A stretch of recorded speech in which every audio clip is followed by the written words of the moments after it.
But I will introduce our next speaker. So Alyssa VanKooten is a registered dietitian who has worked in a variety of clinical areas since starting her career in 2015.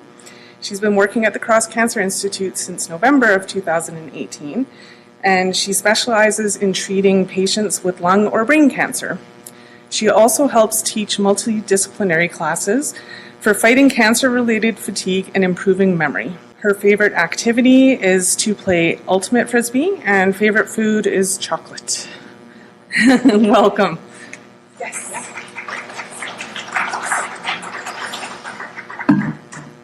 Hi everyone, thank you so much for being here, and thank you for having me here. Like you were saying, my name is Alyssa, and I've been working at the Cross here for almost a year now. So I'm one of 8 dietitians that we have here as our team. And we've worked together to present or to make this presentation. So I've gleaned off of their years of experience and their expertise to be able to bring this to you guys. And I'm really happy to be able to do that. And I realize this is towards the end of your day, so if you need to take a little stretch break while we're getting the slides up, maybe do that. So Eat Well to Live Well is the name of the presentation. So I want to start out by talking a little disclaimer here. So eating well for cancer survivors, a lot of what I'm going to be saying today is science that is based off of research for cancer prevention. So there's a lot more research that we've done in the cancer prevention field with nutrition for people who are trying to prevent ever getting cancer. And the AICR is one of our really credible resources. So that stands for the American Institute for Cancer Research. They've done a lot of research in physical activity and diet in their impacts in cancer survivorship and in prevention. So that is the main organization. That is the one that I'm referencing. When you go to their website, they will tell you that once treatment has ended, cancer survivors should adopt the guidelines for cancer prevention. So a lot of the guidelines for cancer prevention are for healthy lifestyle, which is what you need now to prevent further instances of cancer or health-related issues. So I'm going to be talking about that, specifically about the diet piece, because you've heard all about physical activity already, which is awesome. So this is a busy slide. The AICR recommends a lot of things for helping prevent recurrence of cancer or prevent cancer. And the one I want to point out is at the top. So be a healthy weight. There's a lot of research behind this, that being a healthy weight can help prevent cancer and prevent cancer recurrence. And a lot of the other things on the slide help you to become a healthy weight. So that was all I was going to really comment on about weight, is that with physical activity and exercise, or physical activity and nutrition, you can get there. And that is, all 3 of those things are going to help keep you healthy. So I'll get into the nitty-gritty of it all. I wanted to bring up this slide because I stole this from Healthier Together. It's Alberta specific about the amount of cancer cases that they could trace back to some modifiable risk factors, so things that you could change. So the AICR will tell you that cancer comes from a lot of different reasons: genetics, in our environment, what we do with our bodies, and what we don't do. And I thought this was interesting because if you look, a bunch of these are nutrition related. Actually, the majority of them are. And just to say that this is something that is important and it does have impact on our lives. So my focus today is to teach you what you can do with your diet to help eat well and prevent cancer recurrence starting today. And I'm probably going to give you a lot of information. And as a cancer patient, you're probably used to getting overloaded with information. So I want to say, try to take one thing out of today that you could do. One thing that you could do starting today. You don't have to change everything in your diet. You don't have to throw away all the food in your house right now. But maybe there's one thing that really impacts you today that you can do, and I want it to be something achievable for you. If If it's not achievable and it's not manageable, you're not going to stick with it. So better to have a small goal and meet that goal than to have 500 unachievable Mount Everest-sized goals and never get there and feel discouraged. So that's my little piece with nutrition. I say that to all my patients, pick one thing and do it well. And then you can move on to the next thing if you're ready. So the first thing I want to talk about is plant foods. So this is something that does have a lot of research behind it, eating more plant foods. So we say to try to make your plate half fruits and vegetables, fruits or vegetables. The reason is it's multifactorial. One of the things we like about that half plate being fruits and vegetables is that means there's less room for some of the other more high calorie things on your plate and more room for those colorful, really healthy fruits and vegetables that will give you a wealth of nutrition, vitamins, minerals, and keep the calories low, which can help manage your weight. The other thing is we really like vegetables and fruits because there's so much variety. The colors are going to give you different nutrients. So if you look at the grocery store, the different colors kind of represent different nutrient groups. So you want to get a variety of different colors in your diet. So those dark greens, those purples, orange, the yellow and red. So the rainbow of nutrition is what's going to get a well-balanced diet for you. We talk about eating whole grains every day. Whole grains have more fiber than non-whole grains. So the difference is that whole grains have the kernel and the endosperm and the sperm, so the whole seed and the whole grain is used to make those grain products, the bread or pasta or whatever it is. And all those pieces of the grain have nutrients in them. White bread, white rice, white flour is just the starchy part. So they take away the coating and the outer part of the seed. And the grain kernel, that has some of those B vitamins and some oils that are good for you. So eating more whole grains also will fill you up more because of the fiber. Legumes, we also promote. Legumes are awesome. They're underutilized. They're local to Canada. Lentils and beans are grown here. And they're fairly inexpensive and easy to cook. There's some really great websites, pulses.ca, Pulses Canada, has really good recipes on how to use them. And they can also be full of different colors as well and have those different nutrients in them. So my plant foods. Also, you save a lot of money if you eat more plants than if you eat animals, just saying. So the next one is limit red meat, and here I have found an error before I could get it fixed. So limit red meats, the AICR with their research has combined to find that it's actually eat less than 3 servings. So not 6. I guess 3 is less than 6, so it still applies, but so eat less than 3 servings per week of red meat, which includes beef, pork, and lamb. There's a lot of research, especially in the colon cancer area, but in other cancers too. So limiting a diet high in red meat can contribute to the cancers of the colorectum, esophagus, lung, pancreas, endometrium. Processed meats, their claim is to say eat little, if any, processed meats. And that just means that any meat like the bacon, ham, sliced turkey, that's processed, gone through smoking or salting, brining, those types of things. And I know that's difficult because they're everywhere. But those meats the salting, curing, and preservatives have been linked to esophageal, lung, stomach, and prostate cancer, unfortunately. The grilled and the char-boiled cooking methods can also increase the risk of some of those hydrocarbons that are bad for us for cancer risk. So cooking the type of meat and the way you cook it can increase or reduce the risk for cancer. Next one is sugar. You might have heard that sugar feeds cancer. I hope that you go away not thinking that today, because it's not true that sugar feeds cancer. That is a myth. However, lots of added sugar can increase your weight, and it can put you at risk for chronic disease. And one of those being cancer can come with it. So having a diet high in added sugars, high in processed foods can do that. So I like to pick on sugar-sweetened beverages because they are often one of the highest sources in our diet of sugar. So that includes soda pop, that includes juice. any juice, even if you made it yourself and picked the apple off your tree and made juice out of it. If you have a bottle of juice, it takes probably about 8 apples to make that bottle of juice. So you're getting 8 apples worth of sugar in one bottle, none of the fiber.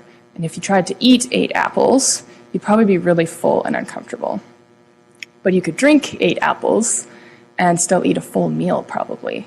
So it's a lot of sugar, even though it's good sugar from natural sources. I'd rather you eat 1 apple than drink 8. Does that make sense? Yeah. So read nutrition facts table, the percent daily value. If it's less than 5, it's a little bit. If it's more than 15, it's a lot. That counts for all the nutrients. And then something that is coming out, the government of Canada has regulated, coming up in the next 5 years, all nutrition facts tables and ingredients lists have to comply to new regulation. So right now the ingredients list is listed on every food by law by weight. So the first ingredient in that list is the one that food has the most of. Now what's going to change is that they have to legally group all the types of sugar together. So here's a few examples of different types of sugar: high fructose corn syrup, agave, cane juice, sucrose. Those are different words that all mean sugar. So on the new nutrition facts ingredients list, all of those will be grouped together instead of separate. And when you group them together, their weights will probably be added and increased and then go to the top of that ingredients list on lots of foods. So it's a way of saying, let's stop fooling the consumer into thinking there's no sugar in this food when there's actually corn syrup and agave and all sorts of different sugar types. So I'm really happy to see that coming. Another little sugar shocker. So 1 can of pop does anyone know how many teaspoons of sugar? I heard 8. Does anyone else have a guess? 12, I heard. In between, it's 10, depending on which type. 10 teaspoons of sugar.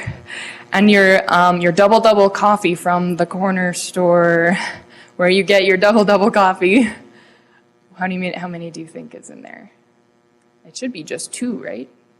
A medium double would have 4.5 teaspoons. So they do titrate the amount of sugar depending on how big it is. If you get an extra large, it's a lot more in there, right? So that it tastes the same as it would if it was small. So yeah, I would say just be aware of what you're eating, and then you'll know. All right, so we also recommend limiting processed foods. So that includes fast foods and anything deep fried, most things that you have to pull out of a box and roast it or put in your deep fryer. That's going to be a processed foods. They can contain a lot of saturated fat, a lot of salt, and those things can contribute to heart disease, diabetes, excess weight. So we say to limit them.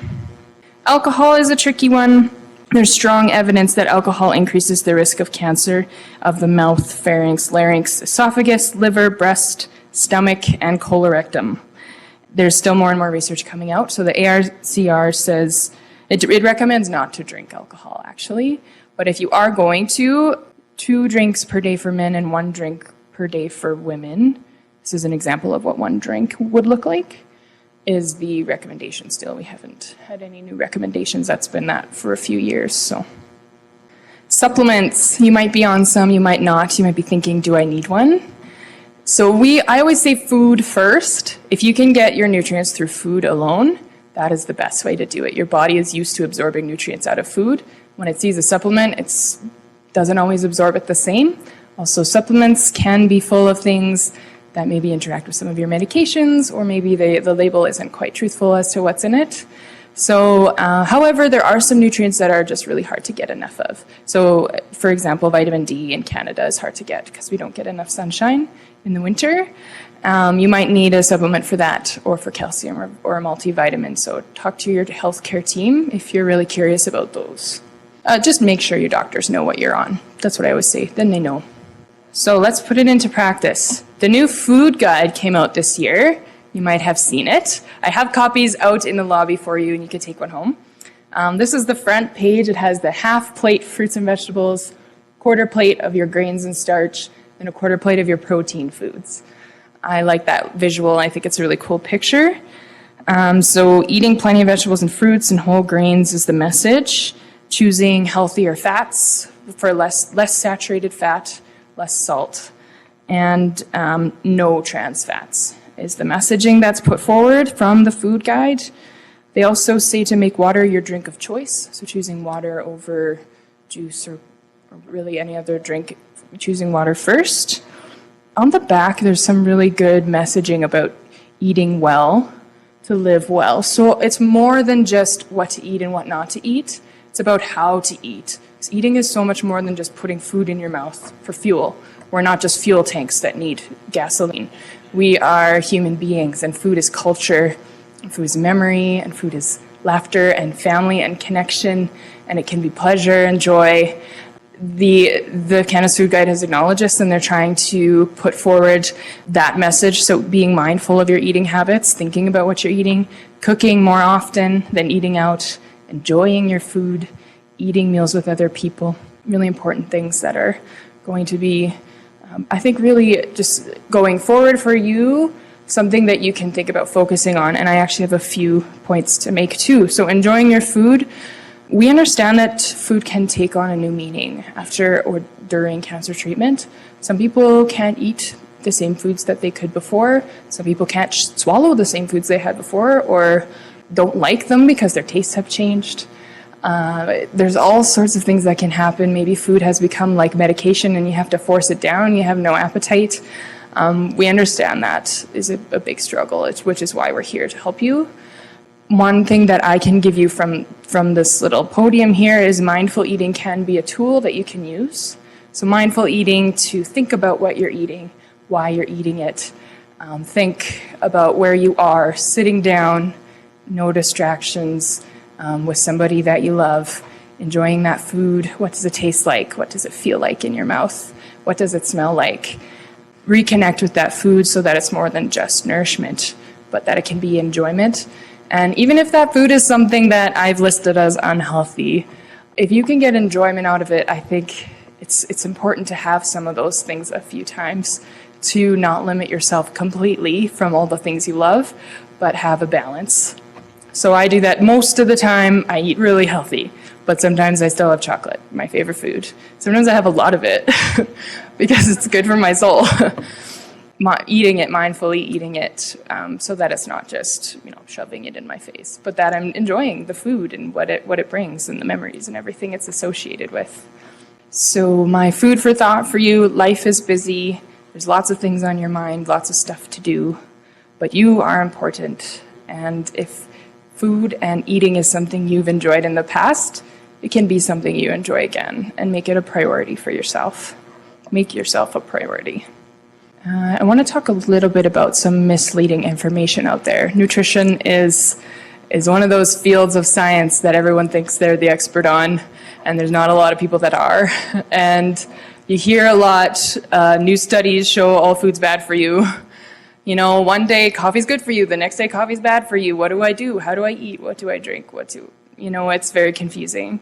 And we do our best to try to make that information workable for you and put it forward. As dietitians, we're committed to only spreading information that's scientifically based, because if I just go off my opinion, then we're not gonna get anywhere. We could do damage. So all of my nutrition advice is based off of that, and here with all the dietitians, but there's so much more that we don't know with nutrition. It's a relatively young area of science. It's really hard to study. With a pill, you can give a patient, a fake pill, and then the other patient the real pill, and they don't know what's inside. They're blind to it.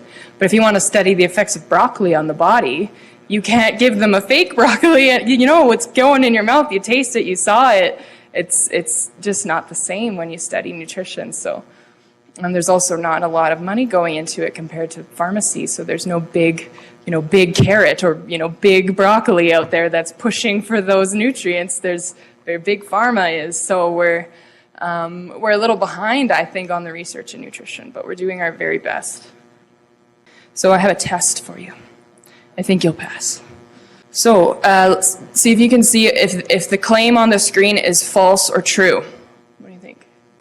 false, yeah. So superfoods, the claim is that there are foods that are exceptionally beneficial for health and well-being. Have you ever heard of something being a superfood? Yeah, maybe you could share some that you've heard. Kale, I heard? Yeah. Blueberries? Yeah. Or like acai berries? Yeah. There's lots of foods. They're often exotic. They're often expensive. However, the truth is that there are some common foods that have just as much antioxidant power as the acai berry does. So for instance, red kidney beans, you can buy in a can for less than $1, have the highest antioxidant content, and they're not trendy and they're not cool. But they can still have a lot of fighting power, and that's why I was talking so much about the different colors of the rainbow, eating different colors. It doesn't matter if it's from the jungle of South America and it's $20 a berry.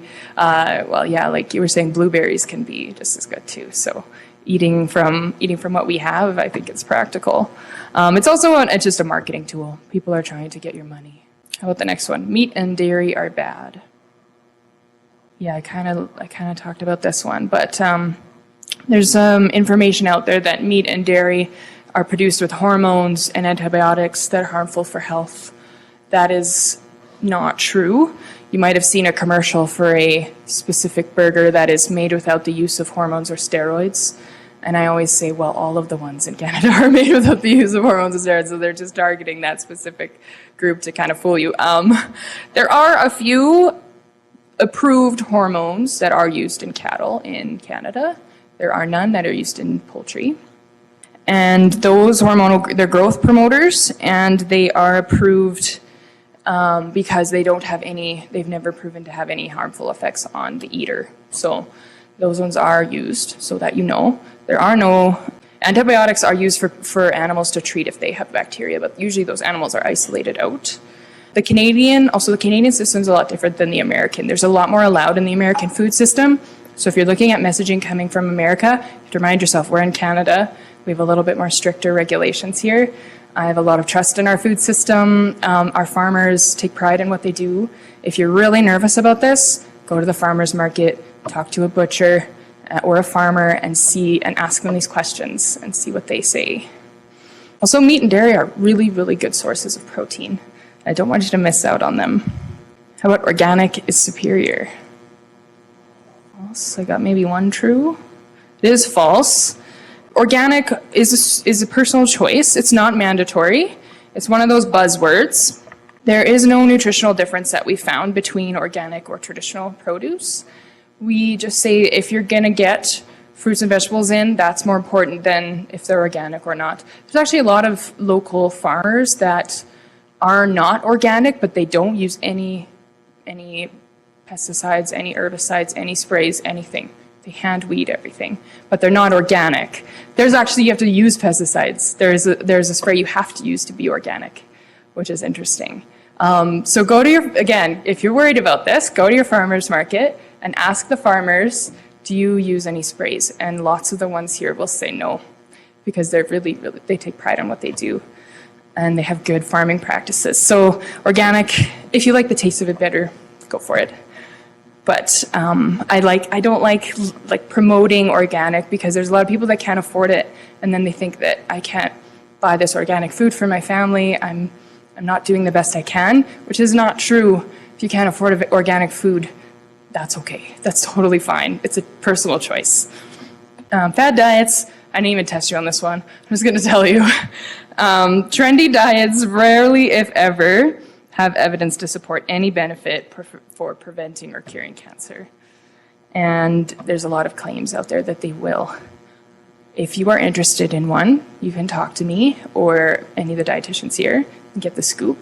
But in general, fad diets are fads, and they will go away and blow over. The fad diets that were around 30 years ago aren't here anymore. So, well, actually, they are here just in different names, but Atkins is now keto and, all those things. So when you're evaluating nutrition information, stay alert, read closely, always be suspicious that they're trying to sell you a product. Red flag words are breakthrough or discovery or miracle. So make sure you get the whole story. If you just hear a short snippet on the radio or you just saw a commercial for a second about a food or a milkshake that cures cancer or something, make sure you get the whole story. Don't rely on single studies. If it's a doctor, it sounds fancy, oh, this doctor's promoting this diet, doctors are smart. Yes, they are. But if the doctor is making money off you buying a $100 supplement off them, then you have to wonder if they actually have your best interests in mind. So ask questions and be skeptical of quick fixes. You can go, there's some reputable sources here too. Your dietitians, we're studying all the time on the latest research and we're helping you translate it. We're also open to hearing about all the things you've heard on the internet and seeing, hey, maybe this is legit, let's look into it. And then the American Institute of Cancer Research, BC Cancer Agency, Canadian Cancer Society. These are good websites. So our bottom line, here's your summary slide. Achieve and maintain a healthy body weight. Eat a variety of vegetables and fruits. Choose a diet high in plant foods. Limit intake of red meat. Avoid charred meat and processed meat. Select foods that are less processed and limit added sugars. Drink alcohol in moderation, if at all. And discuss vitamin and minerals supplements with your healthcare team. I have a list of credible, helpful resources I think you are going to get in your handout. So that's a good one. There's the pulses recipes ones and the lentils recipes at the bottom. Really good bean dips. So really good stuff. And hopefully we have time for some questions. Thank you for having me again. So I have a question. What are your thoughts on sweeteners, for example, stevia? So sweeteners, there's a lot out there, aspartame, there's the, which is the Splenda, there's sucralose, which is Splenda. The stevia is the newest one because it's from the stevia leaf. We like them in the fact that if it helps you to reduce your sugar intake, these are good substitutes.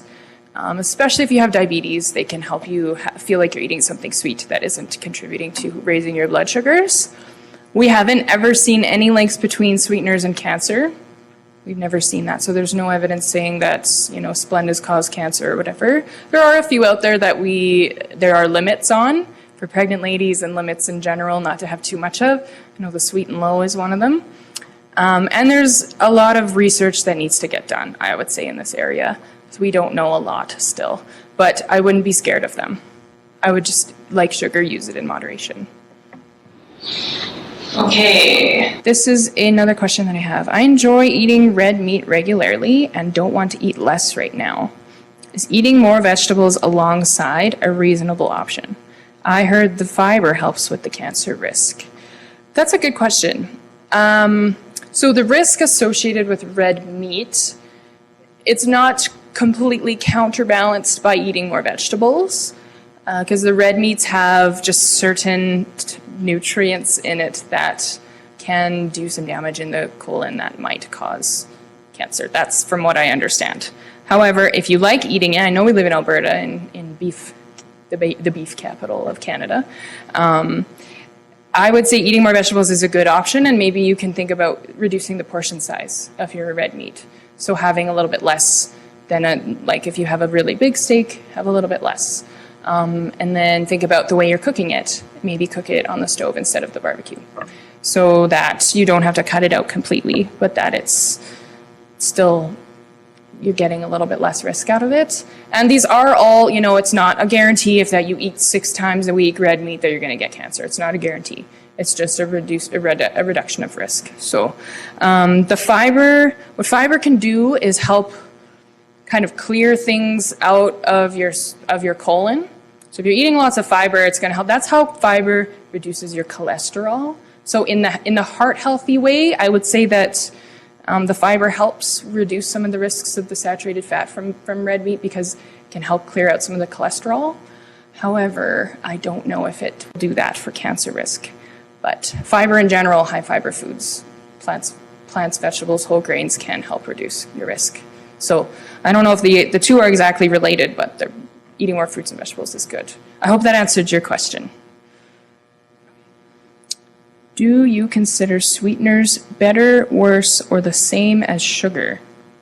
That is a tough question. That would imply that there are some foods that are better and some foods that are worse in general. I think that any food is okay in moderation. So even pop, if you're doing it right. So sweeteners, I think that this question, it depends on the person. So are sweeteners better than sugar or the same? If you have diabetes that's really uncontrolled and your blood sugars are always high, then perhaps sweeteners are better for you than sugar. But if you're looking to replace the sugar in your baking with sweeteners, it's not going to be the same. It might not be the same structurally. It might not be the same taste-wise. Health-wise, again, like if you're someone who's struggling with your weight and struggling with other sorts of chronic diseases, sweeteners might be a good option for you because they're reducing the amount of sugar you're eating. But for the average person, both in moderation, sugar and sweeteners. Hope that answers.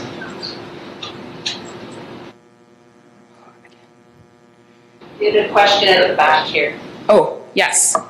What's the current state of thinking about genetically modified plant matter to eat? Specifically, I'm thinking of canola oil grown on the prairies. I read recently that virtually all of it is GMO.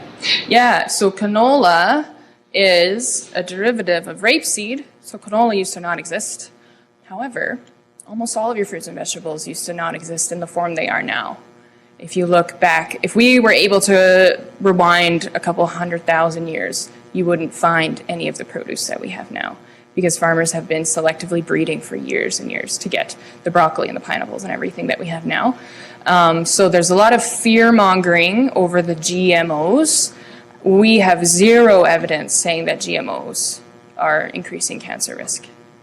So it's still a fairly new area of science, and because it's so new, we haven't seen the effects 20 years down the road because we haven't had those 20 years or whatever. So it is new. I will give you that disclaimer. It's a new area of science. Maybe evidence will come out, but I don't want to. I think innocent until proven guilty. If you have an oil that came from a different genetic code, the way that your body sees food is it doesn't take that genetic code and make it become your genetic code. It just chops up that food, digests it, takes the nutrients out, and then excretes the rest. So there's not a lot to me that's going to be scary about GMOs. But that's just my personal thing. We haven't seen any research saying that they can contribute to cancer. A question on the screen. What are your thoughts about eating eggs? Are they bad or good for you? I love eggs. There was one of those myths that came out that eggs are high in cholesterol, so therefore we can't eat them because all of our cholesterol will go up. Eggs do have more cholesterol than some other foods, but if you look at the science of how our bodies work and the metabolism, cholesterol in your diet does not increase your blood cholesterol unless you're eating tons and tons and tons of it. But actually, it does the opposite. When you eat cholesterol, the pathways that are making cholesterol in your body are actually down-regulated because they're like, oh, I have enough. I don't need to make more. So the things that impact your cholesterol are going to be your physical activity, alcohol use, smoking, excess sugar, and trans fats and saturated fats. So those are the ones that we heart health dietitians will talk about. The eggs, have as many eggs as you want. I got a couple more. How does coffee impact our health? That's a good question and very multifaceted.